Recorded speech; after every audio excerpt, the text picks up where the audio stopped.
Businesses in Los Angeles cleaned up on Tuesday after a night of unrest, as protests continued against President Donald Trump's deportation efforts in the city. On day 5 of the ongoing mass demonstrations, hundreds of U.S. Marines arrived in the Los Angeles area under orders from the president.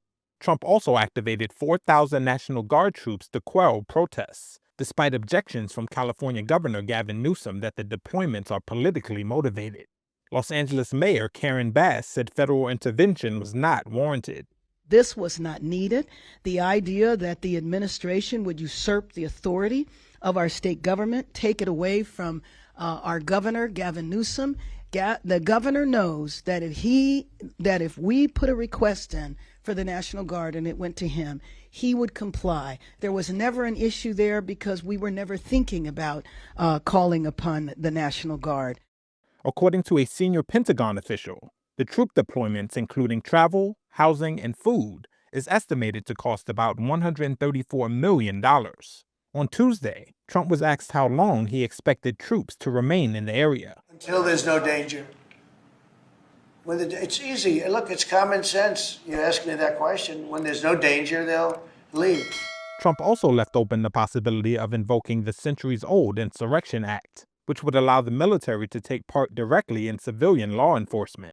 If there's an insurrection, I would certainly invoke it. We'll see. But I can tell you last night was terrible.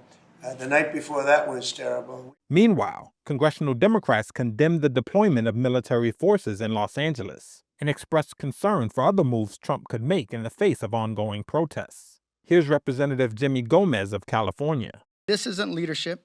It's a deliberate attempt by Trump to incite unrest, test the limits of executive power, and distract from the lawlessness of his administration. On Monday, Governor Newsom filed a lawsuit asserting that Trump's activation of Guard troops without the governor's consent was illegal. The Guard deployment was the first time in decades that a president did so without a request from a sitting governor.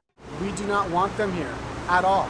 Back in the historic core district of Los Angeles, where several stores were damaged and looted overnight, Resident Daniel Fabiano told Reuters that the more troops Trump deploys, the worse the situation could become. The federal government is what is causing this. This was not happening, when I woke up on Friday morning. This was a peaceful, quiet neighborhood. It is only getting worse the more the federal government is antagonizing and tweeting insults at us. The more troops they talk about deploying, it's only getting worse.